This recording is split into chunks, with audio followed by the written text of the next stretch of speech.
going to record the session here. We are going to welcome everyone to today's digital session here. We got several agents still looking to connect. So we're going to give it another 60 seconds or so before we get started, if that's okay with Matt and Ryan. I'd like to get everyone in the room as much as possible. So 60 more seconds. Thank you.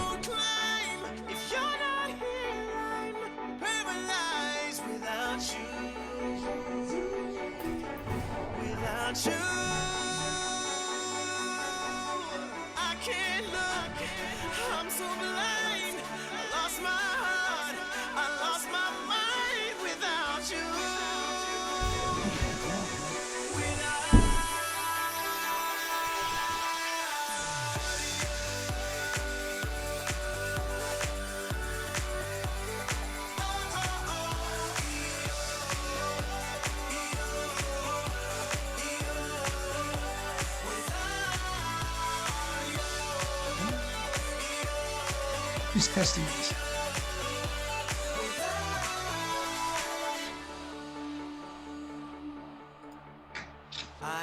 All right.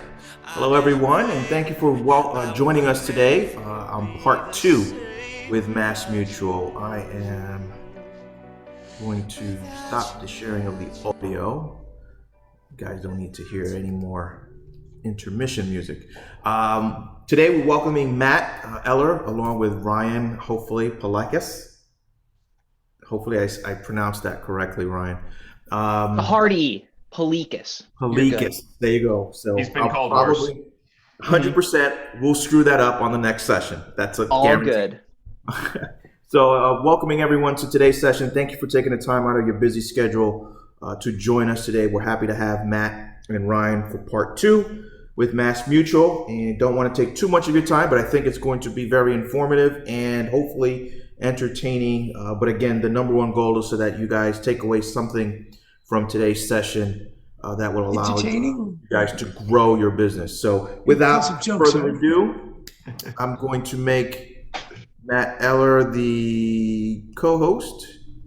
And Matt, as soon as you're able to, you can take it away. All right, awesome. Thanks, Lou. And Ryan, you always keep me honest. Am I showing what I need to show? Yes. Yeah, that's just the presentation.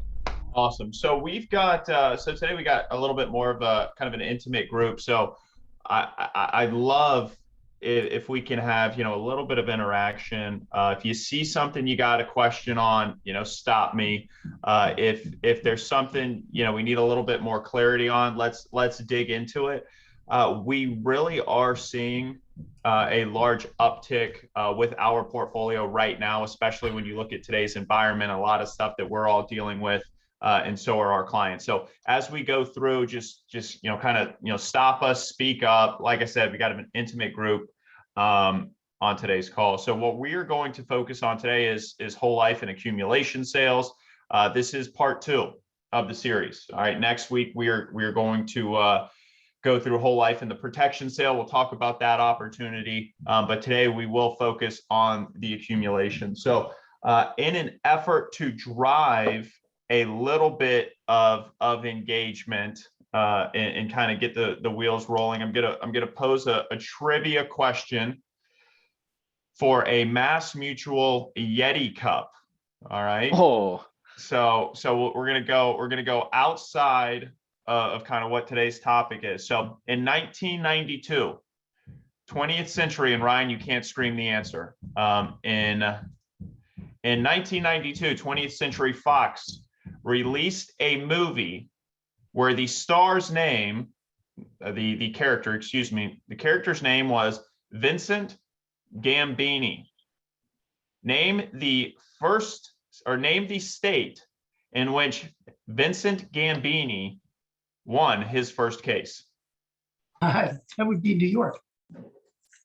No. You're talking about because of Vinny. Correct, but not correct. Oh, not New York? Not New York.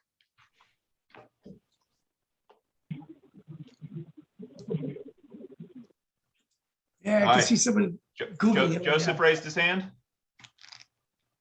Joseph, you can either unmute yourself or type it in the chat, whichever one works for you. Who's Joseph, are Googling you? that? Yep, there you go, Joseph. Hello, Yep, we Yes, got you. we can hear you. Alabama. Alabama. That is the correct answer. So we'll grab your contact info and we'll send it down. Yeah, No, Andrew, he won his first case. It was a traffic case in New York, wasn't it? he didn't win it. It wasn't an actual case. Oh, yeah, so he was actually there as the, right, got it. That was because remember he said that was Here's the that was plaintiff. my what was it I can't remember it now, but that was my stage name, right? My biological clock is ticking. Yep, like this, right? I love that movie, and one of my favorite That was lines funny. is, as if I couldn't feel any worse about myself, me in the shower, right? So, but yeah, we'll Joseph, we'll go ahead and send a cup out your way, and we'll come up with another trivia question throughout. So, all right, today's agenda, we'll kind of talk about why whole life, why is it pertinent? We'll talk a little bit about the environment. We'll talk about the difference in accumulation. I'm sure some of us are familiar with maybe using a VUL policy, maybe have even done a little bit with index. We'll talk about kind of why it's pertinent now, why it's relevant for us to kind of consider this strategy for a lot of our clients. So why whole life and why now? Well, at the end of 2020, it's hard to believe, how much time has gone since then. Tucked in the Appropriations Act, there was a small modification to tax code 7702. And what that did, it changed the ability for whole life carriers to be able to reduce the guaranteed crediting rate on the policy. All right. Might sound like a negative, but really our guaranteed cash values will equal the guaranteed death benefit at age 100. So all it did was push out the break even on guaranteed premium to guaranteed cash value. So that once again, that guaranteed break even. But what it did is it's given whole life carriers the ability to give the client the ability to achieve more on that non-guaranteed side. So clients now have a higher upside potential as it pertains, excuse me, let me go ahead and admit some of these folks coming in. There we go. So tax code 7702, very favorable. Index UL, there's been some challenges there in regards to cap compressions due to the cost of purchasing those options, the interest rate environment, and as well as some of those challenges with those proprietary indices. So we're feeling a little bit of pressure as it pertains to to IUL. We've seen reductions with products. I know that in 2020 we were seeing premium limits. That's not something that we have over at Mass, but we have seen some of those changes with some of our peer carriers. Now the financial environment, and I feel like this is going to be the biggest bullet point for us to hit on right now. If we stop and look at this from a financial environment, we look at the volatility that we're experiencing today, right? We look at the fact of the Fed's increasing rates just even yesterday and the impact that that's going to have on some of our clients' fixed income, whatever asset classes they hold. So what we're going to talk about today is how whole life actually has a positive correlation to rising interest rates. So whole life we'll talk about being non-correlated and a positive, non-correlated to the market, excuse me, and then a positive correlation to interest rates going up. Now, as a reminder to some of the things we talked about last week, they're going to relate to today's discussion. The whole life difference in accumulation. Remember, whole life offers the 3 guarantees for clients: guaranteed premium, guaranteed death benefit, and last, but I would really say kind of the more important one in the accumulation story, there is guaranteed cash value accumulation within whole life. So regardless of what happens, Mass Mutual is going to protect every single dollar that a client puts into this contract on a guaranteed basis. Okay. So for some of those clients that you're calling on, or some of those clients that you work with that want to have guarantees, that are scared to put their money and invest maybe here or there, instead they're sitting in savings, which that's, losing that value, especially when you look at inflation today. But these are the clients that find this strategy the most beneficial, that it really resonates with. The cash value growth is not directly affected by market conditions, right? This is non-correlated. The example that I always give, sure, we can talk about 99, we can talk about 2008 and the corrections in the market, but what I always talk about is in March of 2020, right? When a client looks at their assets, and let's say they're in retirement and maybe they need funds for lifestyle, whatever it may be, instead of pulling from that equity portfolio that's down, pull from that non-correlated cash value bucket. So right now, as we continue to see red within the brokerage account, I can tell you that I see a lot of red. I've got 3 529s for 3 kids under 3, the brokerage, IRA. I can tell you that is all red. That's where whole life comes in. This is going to be that asset class that you can turn to, your clients can turn to when the markets are not performing. Give those markets a chance to recover.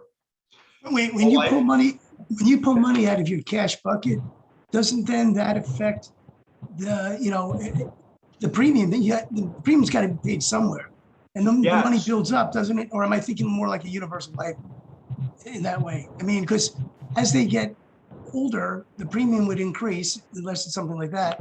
And if they're taking money out of their bucket as you would, then that goes against the premium, doesn't it? Or am I wrong? So with whole life, you've got guaranteed premiums, guaranteed death benefit, right? So the cost of insurance with whole life here, let's back up. And I see my case design specialist and my guy Ryan just came off mute as well. So I'm going to ask him to weigh in here in a moment. But Andrew, think of the way the products are designed. Okay. A universal life, a current assumption is built on non-guaranteed assumptions, right? Mm-hmm.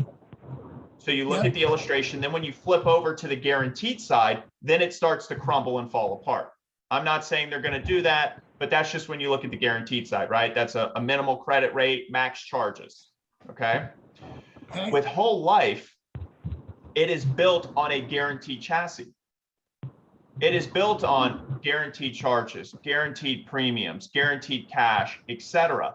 Everything above that is just, I hate to use the term, but everyone around me in North Carolina uses it, is just gravy, okay? Also, our portfolio, we've got one product that is a pay to age 100. The rest of them are going to have premiums that are paid up in 10 years, 15 years, paid up at age 65.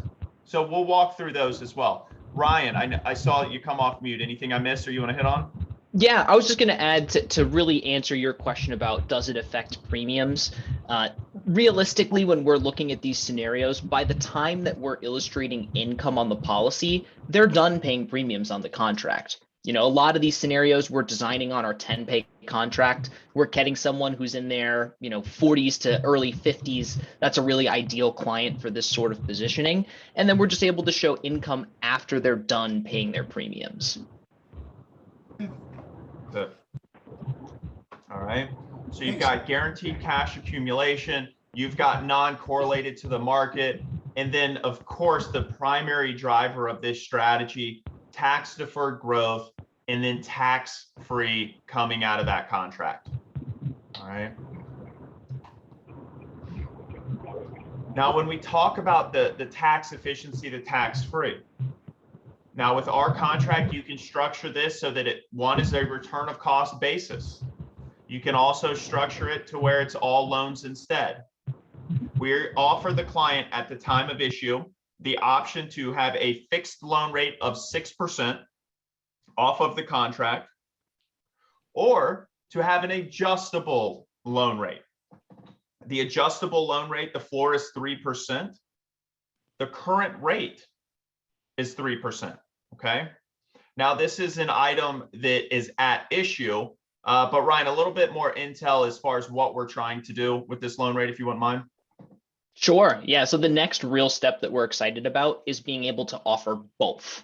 So being able to say to the client, it doesn't matter what you select at issue when it comes time to take the distribution, giving the client the choice between direct recognition, fixed loan rate, or non-direct recognition adjustable loan rate. So the client wouldn't have to take the chance of saying, oh, I wonder where we're going to be at in 20 years. They will have that choice in 20 years. So that's coming down the pipeline. We've submitted the paperwork for it. It's a systems limitations issue that we're working out now. There we go. All right, so keep that in mind. As far as competitive riders are concerned, a rider that I love and I always have a discussion with is our waiver of premium. Now, this came up during the open dialogue portion of last week's call. Not only is it cost effective. Now, I remember when I was in a producer position prior to Mass, I would look at carriers and it just didn't make sense. The cost for the value was not there. We have competitively priced this product. Number two, we don't only waive the premium, but we actually add those premium dollars into the contract. So if we're doing it for an accumulation standpoint, Mass is putting those dollars in, okay? Now I know Lou is down in Florida, and I'd imagine, a lot of folks are down there, and Florida's a little bit funky. And I say that as a guy that was born and raised in Jacksonville, which is the king of the funkiness in Florida. As funky as it comes, yep. That's it. It is this rider is own occupation for 4 years in the state of Florida. So think about that. You've got the surgeon that can't operate, but they can go and teach at FAU, right? Mass Mutual is going to put those dollars into the contract for at least 4 years. Outside of Florida, majority of states are 5 years own occupation. After that, it becomes total disability. Okay. What's unique about that is they can get obviously 4 years of premium. If they're not back working at that point, they can exercise some non-forfeiture options, which mean go guaranteed paid up or utilize the policy values or the dividends to cover that premium. Okay. And we'll talk about those examples in a little bit. All right. Additional life insurance rider will use this sometimes to overfund a policy. If you've got a client that's a little bit older than kind of the normal age ranges that Ryan mentioned earlier, where maybe they need to pull distributions out 6, 7, 8, 9, 10 years after taking out the contract, we will overfund it in the earlier years to drive up that liquidity early on. All right. Life insurance supplement rider, this is a blend of term. We use this to either leverage more death benefit or simply reduce the cost. Now, a lot of times in the accumulation strategy, we come into it with a premium amount. All right. Those premium amounts vary from $2,000 a year up to age 65, even lower, all the way up to the bigger case that Ryan and I are working on right now, which is a $3.5 million annual premium. Okay. So typically we lead with a dollar amount. Next week, Ryan and I are going to walk through that list of rider in a little more detail, how we can lower that premium. As far as products are concerned, and Andrew, this really highlights what we were talking about a moment ago as far as the funding is concerned. We have 6 individual life contracts to choose from. Reading from left to right, on the left side is going to be our accumulation focused products. The 10-pay is going to drive the most attractive internal rate of return from a cash value perspective. From a traditional usage of life insurance, i.e. pay a premium, receive a death benefit, it's going to be your most expensive, okay? But for the client using it for the accumulation, they're using it for that alternative asset class, they would go with the 10-pay. If you've got someone that maybe they're not ready to put in $100,000 a year, but they can put in $5,000, they can put in $10,000, maybe go with a more balanced portfolio. And these clients are typically a little bit younger, maybe definitely under the ages, or I would say about 55, somewhere right around there. Look at the 15-pay, the 20-pay, and the 65. Now, to the comment that Andrew brought up earlier, as far as, what about clients having to pay premiums, in those years they take distributions? Now, our pay to 100 is the only product that we have on the whole life suite that pays premiums beyond age 85. All right. The high early cash value product, we're going to pay premiums to age 85 on that, but the rest of the suite are going to be paid up at either age 65, policy year 20, 15, or 10. All right, so those are guaranteed to be paid up. This isn't the 1980s where we talk about a vanishing premium. Those days, that's not what this is. That ship has Okay. sailed. Yep. And I hope I don't get in trouble for just even saying that on here. Okay. But this portfolio is designed for income protection, but ultimately cash accumulation, build that cash value. Here's a look back on our dividend, okay, from 1980 until today. So let's do a reminder from last week. Remember, we talked about our dividend interest rate is part of the story. It is not the entire story, okay? Our dividend today is 6. Our dividend last year was 6. And I gave this example last week. We had favorable mortality last year. So if you look at an illustration from last year to this year, even though the dividend's the same, it looks better. Okay. So you've got investment results minus mortality minus expenses. So the success of the company. And that's where it comes into play. The fact that we are built on guarantees, favorable mortality, favorable expenses, paying a dividend, all just bodes well for that contract. All right. I like to look at this dividend history for a couple of reasons. Number one, we can show from 1980 until 1987 what our dividend did in an increasing interest rate environment, similar to where we are today. All right. But we will notice over time, our dividend has declined. The last time that our dividend increase was from 2013 to 2014, when we saw a slight increase in rates. So majority of the time, what I hear, and I've heard this for years, is that interest rates are low, dividends are low, whole life contracts just have not performed, right? They put all of the story into that dividend interest rate. Here is a contract taken out with Mass Mutual in 1980, all right? Taken out on a female, age 35, death benefit $250,000, annual premium $4,077. Okay. You may sit here and say, Matt, I only work on cases that are 200,000. Or you say, Matt, I work on cases below this. Let's talk about the strategy more than anything. Okay. The next case design we'll talk about is going to be 200,000. So just think of it relative to the clients that you focus on. All right. The policy guaranteed premiums, death benefit, cash value, and is participating, meaning it's eligible to receive those dividends we just talked about, which, as a reminder, we've paid for 154 consecutive years. So what we are going to highlight is the illustrated performance. So where we thought the cash value was going to be when this policy was taken out based on our dividend versus the actual performance and where this contract stood at the end of 2021. The light blue represents where we anticipated that cash value to be. We anticipated that the cash value of the policy in 2021 would be $449,000. When in fact, it is $614,000. 37% higher than what we illustrated on the non-guaranteed side. And from an asset class standpoint, this is a 5.8% net rate of return. So remember, I mentioned March of 2020. This is a client that's in retirement. In 2020, in March, this is an asset that she could pull from. All right. So yes, the dividend is important, but it is not the entire story. Okay. And this articulates that. We just looked at the dividend history from 1980 until 2022. And then it went up, but then ultimately it's gone down over time. And this contract has outperformed. All right. Now, whole life is not the only one that is subject to interest rates. We've seen this across the board as it pertains to index products as well.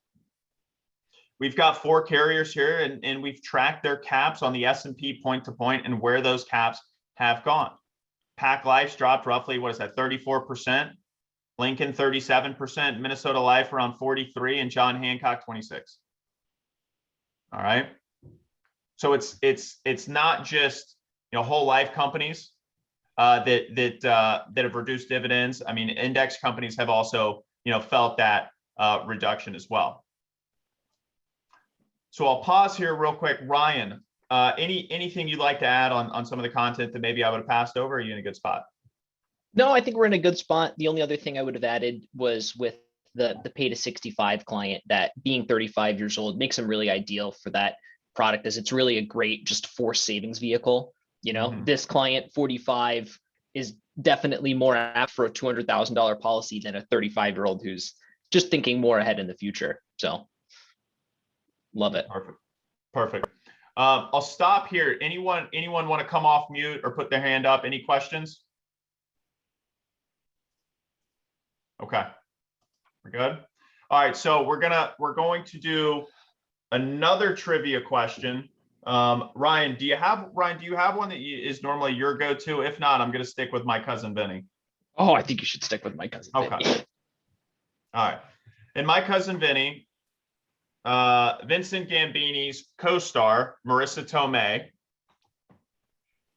What was her occupation? And you'll win a Yeti if you get this. So raise your, what's that? Hairdresser? You got it.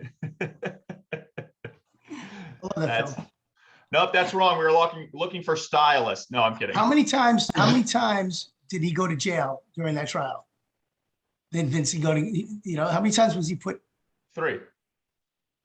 And then he went willingly, he had a good night's sleep when they were rioting. So I think it was 4. No, it was 3 times.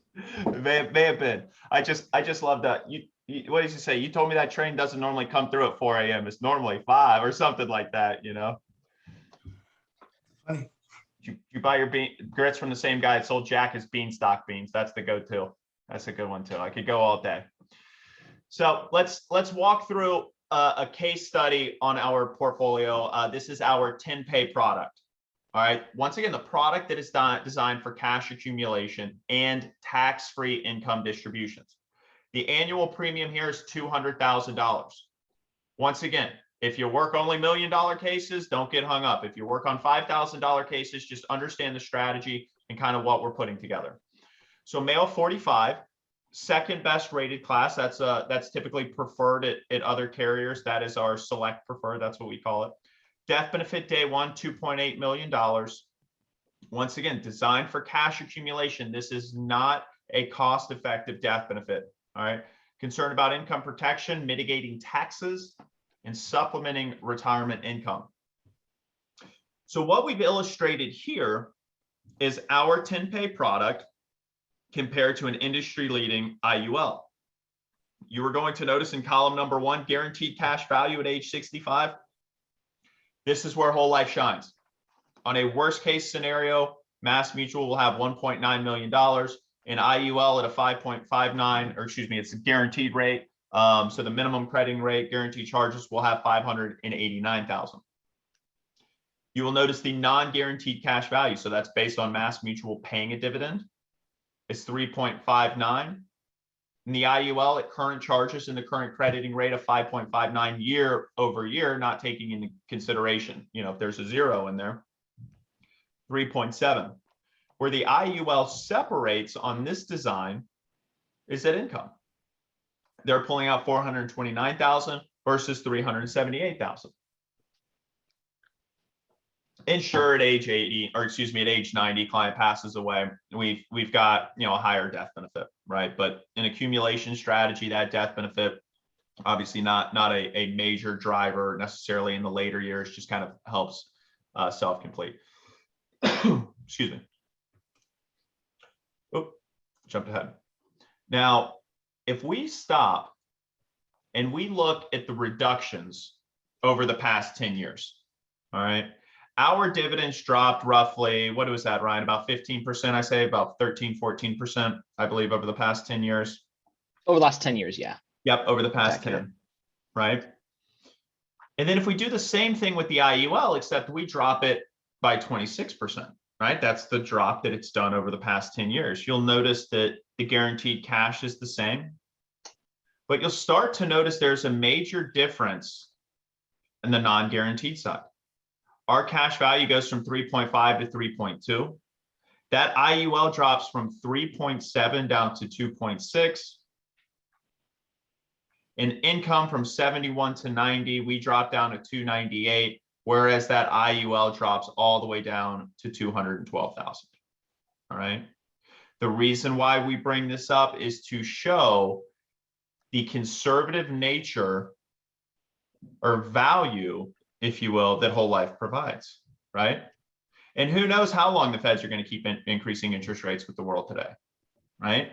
But the reason why we show this is to pose the question: are your clients coming to an insurance company to take on more risk, or are they looking to mitigate risk? Okay. Ryan, anything you want to add on this piece? I just think that it's really incredible that we can explain to the client that in the worst case scenario where MassMutual never credits a dividend, you will have your principal back to you in 20 years. That at age 65, no matter hell or high water, your $2 million is going to be back ready to be accessed for tax advantage purposes. And then on top of that, you've got the non-guaranteed performance that exists. I just think that that guarantee is pretty remarkable. Yep. So what we've done here is we've tied everything together that we've talked about today. And this is sticking with that same case design. The column on the left assumes our 10-pay adjustable loan rate, right? That is the 3% loan rate that we mentioned on like this third or fourth slide today. This also matches up with the comparison we just did. So you'll notice our distributions are the same of $378,000. What's really impressive, and this is what I always look at, especially when speaking with clients, as far as does it make sense or not, is that internal rate of return on cash. At age 90, it's a 4.70 net. So think about that. Where else is a client getting that internal rate of return in an asset that is, number one, non-correlated, all right, guaranteed principal protection, and when the Feds continue to get on with it and increase interest rates, will have a positive effect. Pretty compelling. Now, if you go over to the right, that's going to show that is going to illustrate the impact if a client sits here and says, you know what, I don't want to have a variable loan. I want to have a fixed loan rate of 6% when I pull out of the contract. You'll notice it drops our income down to $324,000. And this is that third row from the bottom, from 71 to 90, 324,000 total distributions, $6.4 million. Net internal rate of return, 4.37. So still very attractive, much more attractive than any other asset class out there. Now, a question that I always get all the time, and when Andrew brought up his point, I mentioned this. Matt, what happens if I'm unable to pay or something comes up? I need to stop funding the contract. You've got a couple different options. Number one, you can rely on your dividend to reduce or eliminate, not rely. You can utilize the non-guaranteed dividend to offset or mitigate those premiums. Okay, don't want to say rely. I know Lou's got the record button. Okay. You can loan from the policy's values to cover the premium, or you can simply exercise what is known as a guaranteed reduced paid up, meaning you will take a reduced death benefit amount. There will be guaranteed no further premium. So the premium's not coming back guaranteed. The death benefit will be guaranteed, and that cash value will not go down. It will be preserved. So it is a guaranteed reduced paid up and still eligible to receive dividends. So in this example here, you'll notice that the years of funding, they're now 7 years. So if a client says that, you know what, I'm done. They put in 1.4, and from 71 to 90, they pull out 273,000. The big difference between this and a UL chassis, if you're in the middle of funding and you needed to stop, you can't guarantee those values. We're able to guarantee those values for an airbag type of situation, if you will. All right. It's a common misconception too that when you go reduced paid up, that the policy is no longer eligible for dividends. And that is just not the case. I've been hearing that a considerable amount lately. And no, it's just a great exit strategy to protect your principal, but then also still have that upside performance that we talk about. Got it. You know, sure, you need to cut it short, but we're not gonna kill the policy for the client. Yep. Flexibility. The needs change. Yes. The illustration all the way to the right, that's going to include our waiver of premium. So if you've got that surgeon, right, that's concerned about, not being able to operate, this is the cost to them. You'll notice we have about $25,000 less in death benefit. Our $200,000 premium is going to stay the same. And then from an income perspective, you're looking at about $1,400 less in income to have that protection. And once again, state of Florida, it is own occupation for this rider to accelerate or to be utilized, I should say. And then most states outside of Florida, 5 years own occupation. All right.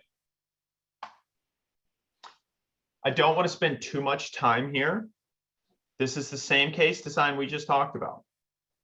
Now, what if a client sits here and says, you know what, I want the ability to fund longer than 10 years. Let's look at the 15 pay. Okay.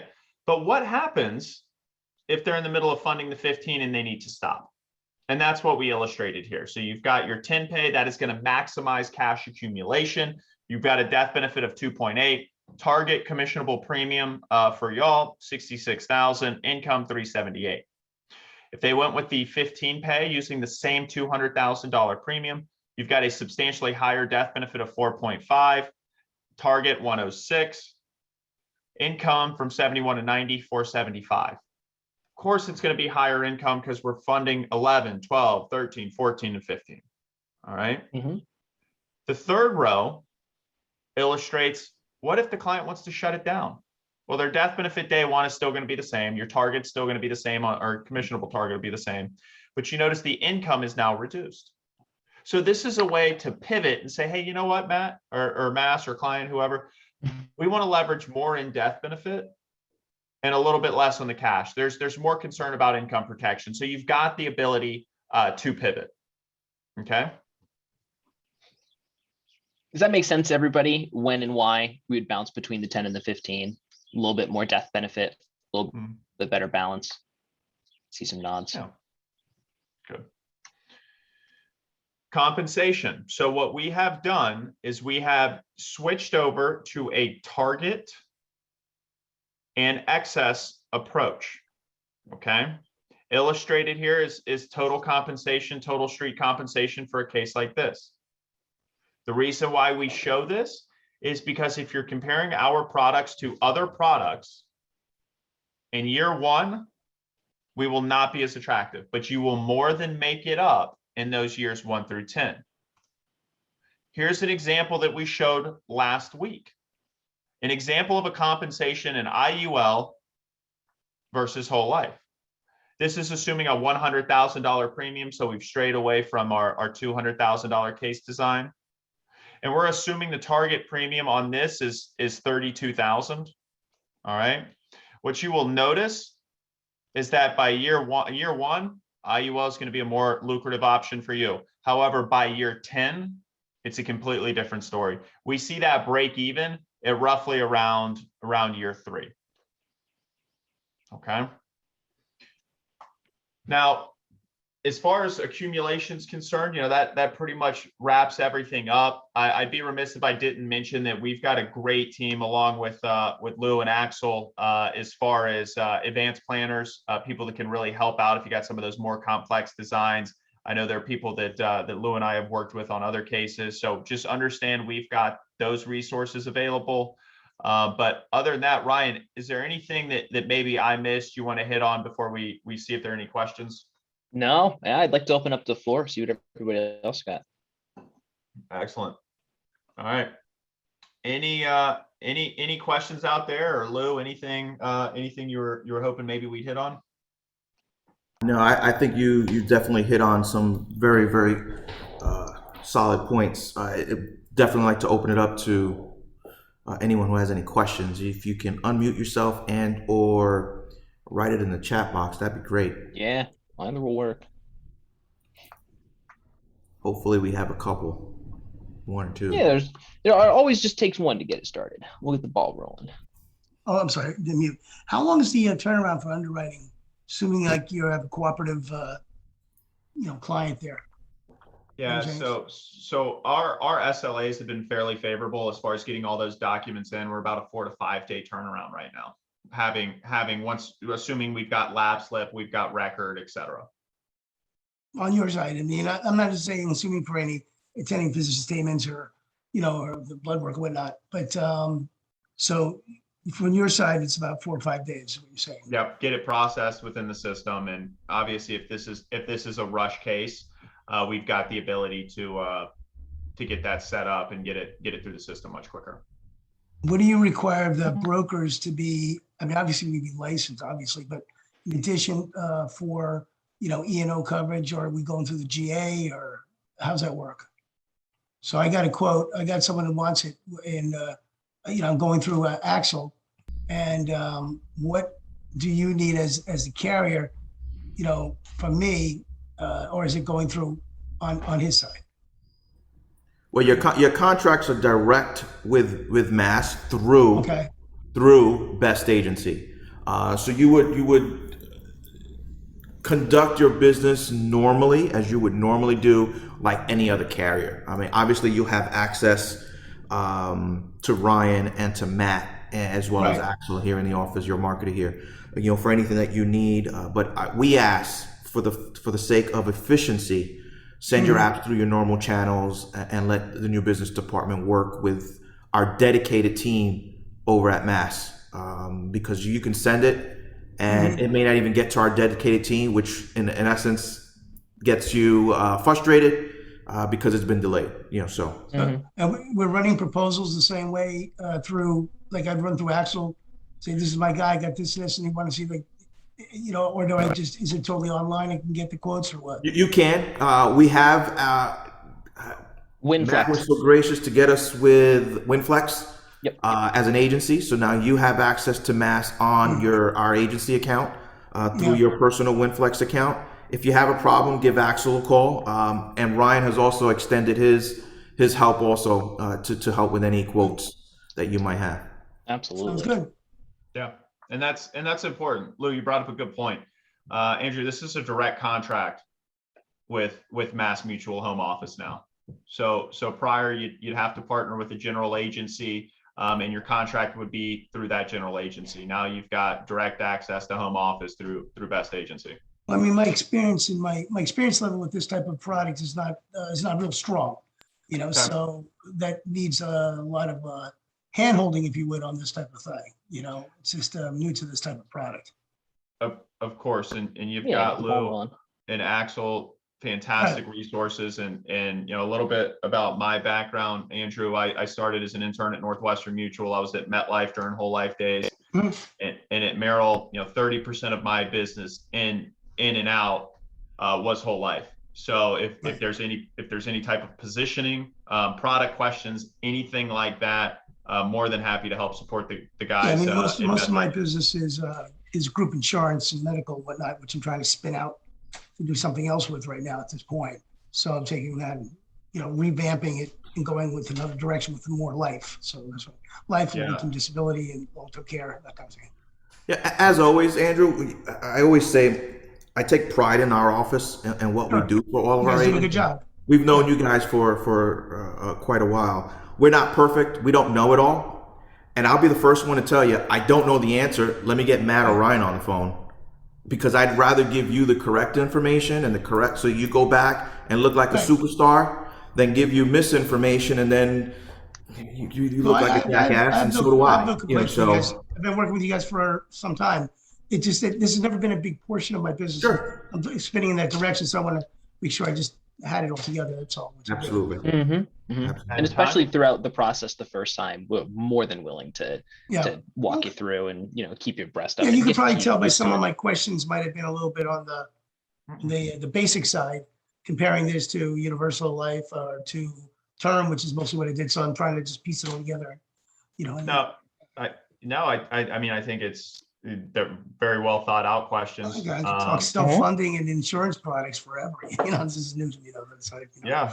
And timing wise, to have this discussion with clients, because of some of those points that I brought up, everyone's worried about the markets right now. Well, actually, in the Journal yesterday, Wall Street Journal, they did a front page article, I think it was front page, on that life insurance sales have been in the strongest it's been in 20 years. Yes. Probably because of COVID and whatnot, but it's just that sale has been highest because I think maybe more concerns with the versatility of the market, and that's going, and people are just not relying on that side some more, the 10% you normally get. So I saw that, and I'm seeing here, and I've been asked for life insurance, so it's kind of piecing together. That's why I'm moving this direction.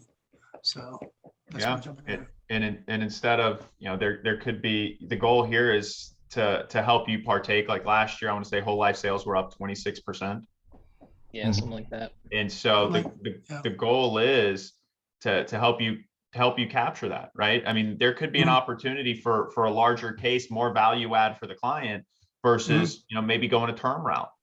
And so that's our goal, is we want you to be able to identify that opportunity there. And if you need to leverage the resources around you to get it moving, I feel comfortable with the people I'm working with. I'm sure we do fine.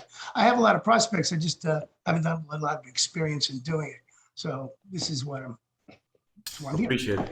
Thank you. And are there any other questions? I see Doug is now on screen, so I'm not sure if he has a question. But nope, I was just smiling to say hello, guys. How you Hey, doing, Doug. buddy? Good to see you again. Good deal. Yeah. Anything else to add, Ryan, Matt?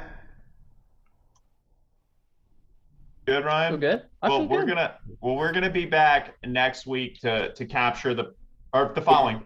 Yeah, it is the 31st. Yeah, because I am away at the IDA conference to meet with your cohorts and the other carriers next week. So I may see you there on Tuesday because I'm in. I have another thing going on down the road, so I will. You make sure you stop by. Cocktails. All right? will. I'm going to avoid the guy's name who rhymes with Aldenmeyer. You definitely want to avoid that. But we'll do the protection sale, capture that opportunity, and then please, if you got questions, let us know. I've said it a couple times. The environment is primed right now. There's like $7 trillion sitting on the sidelines. The clients don't know what to do with those funds. And you can walk in there with this strategy that they're not being told about it. And trillion with a T. Absolutely. So before we end it, I just wanted to go over a couple of things. We have the impact of 7702 to whole life, today's financial environment to consider when we're looking at different products, IUL, whole life, VUL, as well as term insurance. We want to take a look at the guarantees whole life brings, the premiums, the death benefit, and the cash value accumulation. And also with cash accumulation products, the options, the opportunities that it gives your clients later down the road, as far as if we are in a downtime economy, do they really want to access those funds, investments that are decreasing, or maybe they have other options available to them, like whole life insurance in itself, that may be able to supplement what they're doing. One thing, and hopefully I don't get in trouble, but anyone live on this session now, the next two agents who submit their Life Mass Mutual applications to the office will have surprise. So definitely want to give Axel or myself a call personally to see what that is. So the first two, and I wrote everyone's name, so no one will be trying to trick me. Okay, I got everyone's name down here. First two agents submit Mass Mutual apps from this session gets a nice surprise. So with that said, thank you, Matt. Appreciate the time. We're very grateful to have you guys and Ryan as partners. We look forward to working with everyone, and we look forward to seeing everyone on the 31st, 2 p.m. Thank you, guys. Thanks, guys. Thanks, everybody.